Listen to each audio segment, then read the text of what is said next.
Now, the United States will invite the Russian President Vladimir Putin to attend the G20 Summit in Miami, and this is according to the senior U.S. official. However, Donald Trump has said that he doubts his Russian counterpart will ultimately be present there.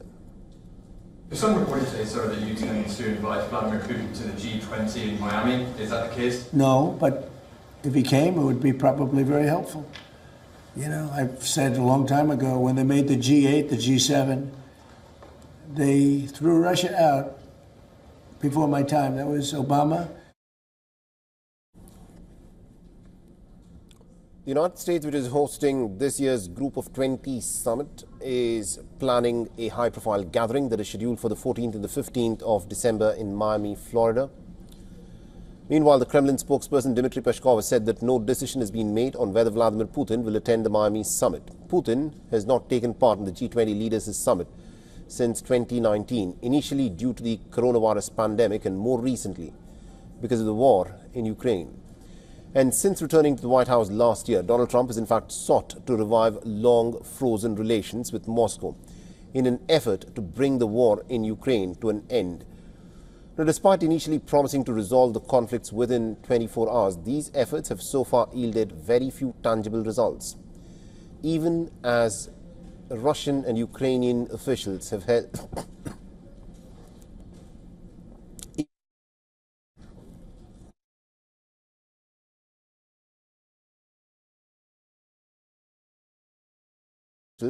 multiple rounds of talks, Trump has repeatedly blamed the Ukrainian President Volodymyr Zelensky for the lack of progress, accusing him of refusing to concede territory to Russia.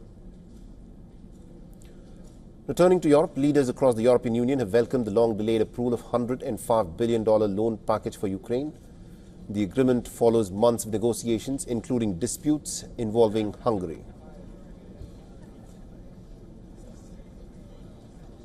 Now it's time to look forward and to prepare the next step. And the next step is to open formally the first clusters of negotiation of the first cluster for the European accession of Ukraine to the European Union. Ukrainian President Volodymyr Zelensky has expressed gratitude for the financial support, saying that this will send a strong signal to Moscow that European backing still remains very firm. In the war, we need everything and everybody. And of course, we're very thankful to Europe. They're the biggest donators. Yes, we need United States. You know that we are not only partners. There is the program of the United States Pearl. And we need anti-ballistic missiles. But about EU, so we are ready for opening clusters. And I think EU also is ready to support us in it. The French President Emmanuel Macron has said that the European Union is continuing to move forward in strengthening its support for Ukraine.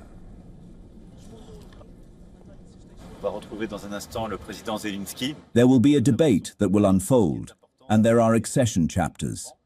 I think what is important is for the Commission to provide a precise timeline and initiatives to be taken in the coming weeks for Ukraine and Moldova, who are awaiting the opening of these chapters.